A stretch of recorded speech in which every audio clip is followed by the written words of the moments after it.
আমি ছোট্ট করে আমার এই শিল্পী সমিতির একটা ঘটনা শেয়ার করতে চাই। জায়েদের সময় জায়েদ খান, আমি বলি আমাকে সে তাদের প্যানেলের কয়েকজন খুব সুন্দর করে ইনভাইট করেছে একটি পিকনিকে। তো যখন পিকনিকে আমি যাই আমার হাজবেন্ড সহ, তো ওখানে যাওয়ার পর তাদের যে চিত্রটা আমি দেখি, কোথায় বসবো, কোথায় চেয়ার, কোথায় খাওয়া, কিছুই জানি না। তো আমার হাজবেন্ড এবং আমি অনেকক্ষণ হাঁটাহাঁটি করার পরে এক সাইডে আমরা দাঁড়ায় খাবার খেয়েছি। তারা একবার জিজ্ঞাসা করে নাই যে আমরা খেয়েছি কিনা।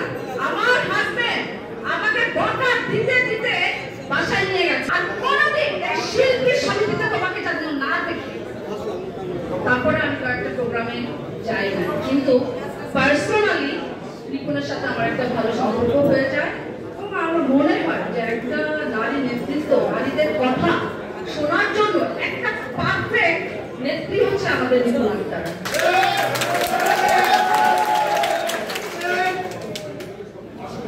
উপস্থিত ভাই ও বোনেরা, আমার ভালোবাসার মানুষ, আপনারা সবাই আমাকে ভালোবাসেন। আমি এই ৩-৪ দিনে বুঝেছি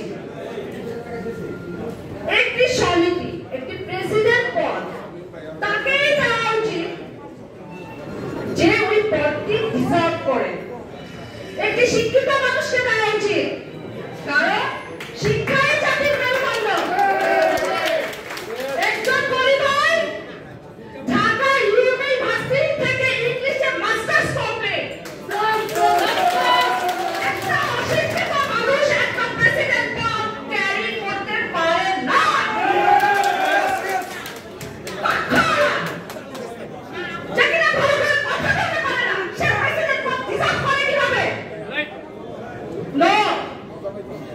আমি আপনাদের বলবো, আমি আমার আবেগ দিয়ে অনেক কথা বলে ফেলেছি, আপনি বলে মাফ করে দিবেন।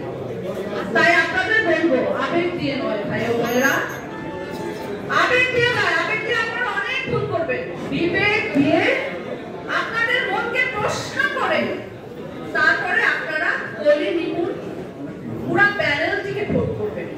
আপনাদের কথা দিচ্ছি, আপনারা ভালো কিছু দেখবেন। ধন্যবাদ সবাইকে। যারা আজকের এই অনুষ্ঠানে এসে আমাদেরকে সাফল্যমণ্ডিত করেছে, আমি প্রথমে শ্রদ্ধার সাথে স্মরণ করতে চাই 1984 সালে এই শিল্পী সমিতির প্রতিষ্ঠা লগ্ন থেকে যারা আজকের এই শিল্পী সমিতিকে তৈরি করেছেন তাদেরকে শ্রদ্ধার সাথে স্মরণ করছি। সঙ্গে তাদের জীবনের অনেক ইতিহাস জড়িয়ে আছে। আমি যেটি হচ্ছে, আমি এখানে আসার আগে ইমন ভাই একটা কথা বলেছে, অভিনন্দন না বলে তিনি বলেছেন এক ভেস্তা একটি মসজিদ হয়েছে। আরে মসজিদ কি চাইলে কি করতে পারে? ভাগ্য তো থাকতে হয় নাকি? ভালো কাজ করার সৌভাগ্য সবার হয় না। অনেকেই যখন বলে যে সনি রহমানের কারণে এক পিস মসজিদ হয়েছে, আমি লজ্জা পাই। যদি সেই কথা বলতে হয়, আজ থেকে 15 দিন আগে আমি যশোরে গিয়েছিলাম।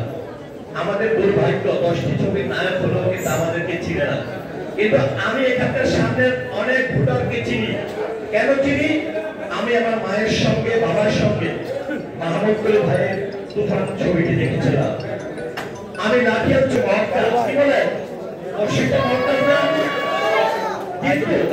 এই মহৎ কাজের সঙ্গে যদি কেউ গোপনে পার্টিসিপেট করে, একাত্মতা পোষণ করে, সেটিকে আপনারা কি বলবেন? যিনি গোপনে করেন সেটাকে কি আপনারা ক্রেডিট দিবেন না? তার জন্য দোয়া করবেন না? আজকে আমি এই এফবিসি মসজিদটির দাবি ছিল 15 থেকে 20 লক্ষ টাকা এনে দেওয়া যায় কিনা। সেখানে আল্লাহ তাআলার রহমত না থাকলে এই 3.5 কোটি টাকার মসজিদ হইত না।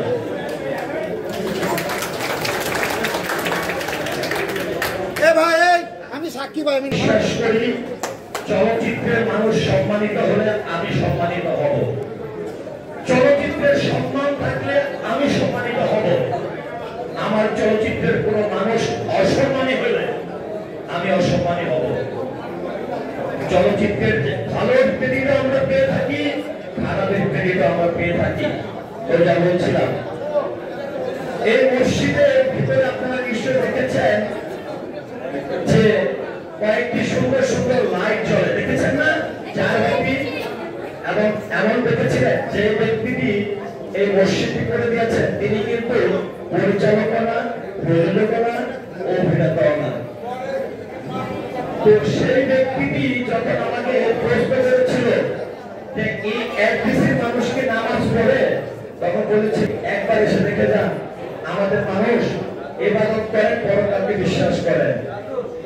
বলেছিলাম আমাদের মানুষ খারাপ, আমাদের চলচ্চিত্রের মানুষ খারাপ, আমরা শুটিং নাচ গান করি, কিন্তু আমার নবীর প্রিয় নবী হযরত মুহাম্মদ সাল্লাল্লাহু আলাইহি সাল্লাম তিনি কোথায় ধর্ম প্রচার করতেন যেখানে মানুষ তিনি রাজি হয়েছেন। তারপর আমি যখন এই কাজটি করি তখন আমি কিন্তু সমিতির মেম্বার ছিলাম না। আমার এই মহৎ কাজের সঙ্গে যিনি একাত্মতা পোষণ করেছিল, যিনি এই মসজিদকে আলোকিত করেছিল, তিনি হচ্ছেন নিপুণ আক্তার। হয়তো প্রশ্ন থাকতে পারে আমি কেন এই কথাটি বলছি, কারণ নীরব থেকে যে মানুষটি মানুষের জন্য করে, সেদিন নিপুণ আক্তার সাধারণ সম্পাদক ছিলেন না। সেদিন তিনি ভাবেননি তিনি আবারও সাধারণ সম্পাদক হবে কিনা। এখন প্রশ্ন আসতে পারে এই ব্যানার থেকে আমি কেন নির্বাচন করছি। আমি সনির রহমান যখন একজন প্রার্থী হয়েছি, আমি কিন্তু আগের সনির রহমান নেই। আমি যদি 30টি ভোটও পাই, শিল্পীদের কাছে আমি দায়বদ্ধ, সমিতির কাছে আমি দায়বদ্ধ। চাইলে আমি ফেসবুকে একটা উল্টাপাল্টা স্ট্যাটাস দিতে পারবো না, চাইলে ভিডিওতে এসে কোনো উল্টাপাল্টা কর্মকাণ্ডের সঙ্গে জড়িত হতে পারবো না, কারণ আমার মাঝে এই 570 জন শিল্পীর অস্তিত্ব। আমি এমন কোন আচরণ করবো না যেখানে আমি মনে করি এখানে আমাদের যারা নির্বাচন করছে ওনাদের যে অনেক আছে, তারা আমাদেরকে কেন ভোট দিবেন, কেন আনতে চাচ্ছেন, আমরা যেন তাদের প্রতি শ্রদ্ধা রেখে, তাদের প্রতি সম্মান রেখে কাজ করি। আমি যখন শিল্পী সমিতির লিস্টটা পড়েছি, আমি যখন দেখলাম যে শিল্পী সমিতি আমাদের মাহমুদ আলী ভাইয়ের ঠিকানা অনেক ঠিকানায়, এই শিল্পী সমিতির ঠিকানায় নিবন্ধন করা হয়েছে। আমি যখন দেখলাম দুইবারের প্রেসিডেন্ট ছিলেন, দেখলাম দুইবারের সাধারণ সম্পাদক ছিলেন। আমি যেহেতু বাংলাদেশ টেলিভিশন মিডিয়া অভিনয় শিল্পী সঙ্গে প্রথম নির্বাচিত এক্সিকিউটিভ মেম্বার ছিলাম, সেখানে নিশ্চয়ই আমি ভালো মানুষ চিনতে ভুল করি না। আর সেই কারণেই আমার নিপুণ আক্তার মাহমুদ আলী প্যানেল আমার সব কাজের মধ্য দিয়ে যাত্রা, চলচ্চিত্রের যাত্রা, এই সব মানুষদের সঙ্গেই আমি এই নির্বাচনে অংশগ্রহণ করেছি। আমি কথা বলবো না, আমি সকলের কাছে দোয়া চাই। আসুন আমরা মুখে পরিবার না বলে অন্তর ধারণ করি, আমরা সবাই এক হই, আমরা শিল্পীরা সব শিল্পী সমিতির ছায়া চলে কাজ করি। আমার ফ্যামিলির জন্য সকলের কাছে ভোট প্রার্থনা করছি।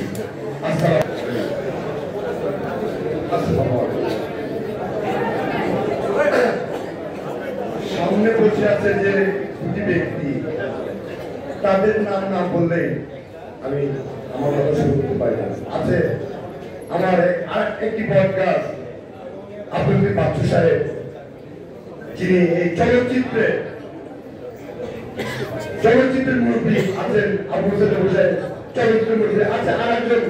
আরেকজন আমাদের প্রান্তীয় অভিভাবক বিরোধ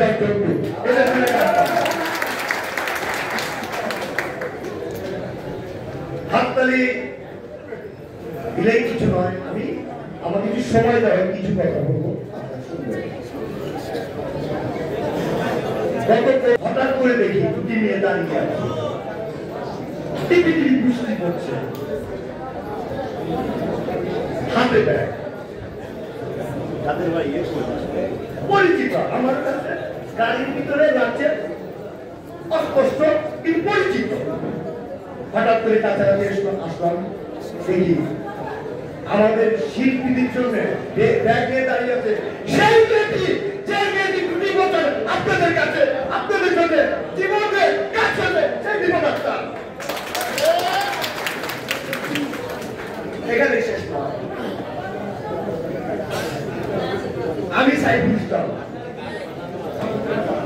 হঠাৎ করে একটি প্রবলেম হলো, হঠাৎ করে আমার মেয়ের বিয়ে, একবার যে পদের ফকির তা না, আপনারা সবাই জানেন আমার কাছে দিতে পারে, আপনারা সবাই জানেন আমার কাছে দিতে পারে। হঠাৎ করে আমি প্রবলেম করে টেনশন গুলশান দিয়ে যাচ্ছি, একটি ফোন আসলো আমার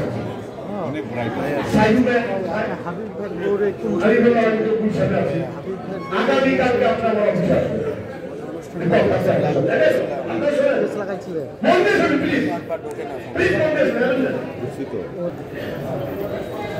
আমি যাওয়ার সাথে সাথে এই নিপো ডাক্তার আমাকে বলতে অনেক কথা বলতেছে, আমাকে তো আপনি নিয়ে ফ্রিতে দেওয়া সেটা মনে করেন পুরো কিন্তু সেলফি তুলে নয়। এই জন্য আমি বলবো আপনাদের নিপো ডাক্তারকে আপনারা ভোট দেবেন। আর আমরা কিন্তু নিপো ডাক্তারের বিরোধিতা করতে নয়, আমার পাশে দাঁড়িয়ে আছে, বসে আছে ওই পাশে যে প্রাক্তন সাধারণ সম্পাদক, যে মানুষের একটা ফোন পেলে করেছে, তো যে মানুষটি আজকে যে আপনার পিছনে বাজারে বসেন, আজকে যে শিল্পী শুধু পিছনে একটা বক্তব্য ছিল, আপনারা শিল্পী শুধু যে বাজারে বসেন, যা আমাদের সত্য পেয়েছি সে হলো আমাদের অভিনব। যার কারণে আজকে আমরা বলতে পারি এটা আমাদের শিল্পী সুবিধা হারি না, সে আমাদের আমি এদের ভোট করতে আসে আমার সেই সম্মানিত, যার কারণে আজকে যা কিছু উচিলায় আমি সাইফুল ইসলাম এবার প্রাক্তন সভাপতি আজকে সভাপতি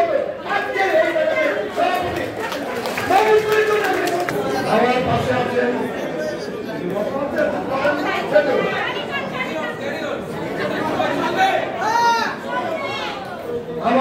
আছেন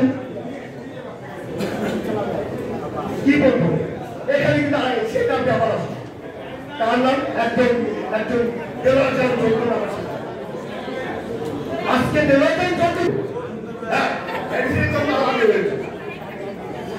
কিন্তু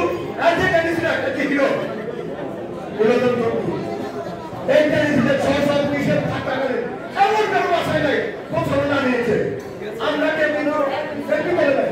আরে কি বলছে, গোপনে কাজ করেছে, অথচ এই কাজগুলো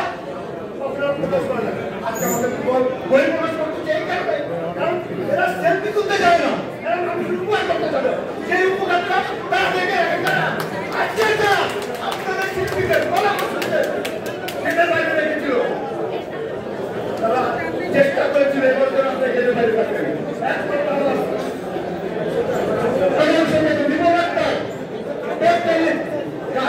গাড়ি নিয়েছে আসতে আপনার কিন্তু নির্বাচনে আমাদের সাথে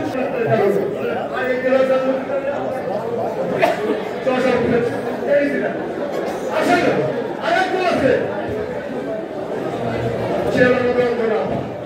কোন কাজে পেয়েছেন তাকে, কোথায় পেয়েছেন তাকে, যাই হোক অনেক বেশি হয়ে গেল।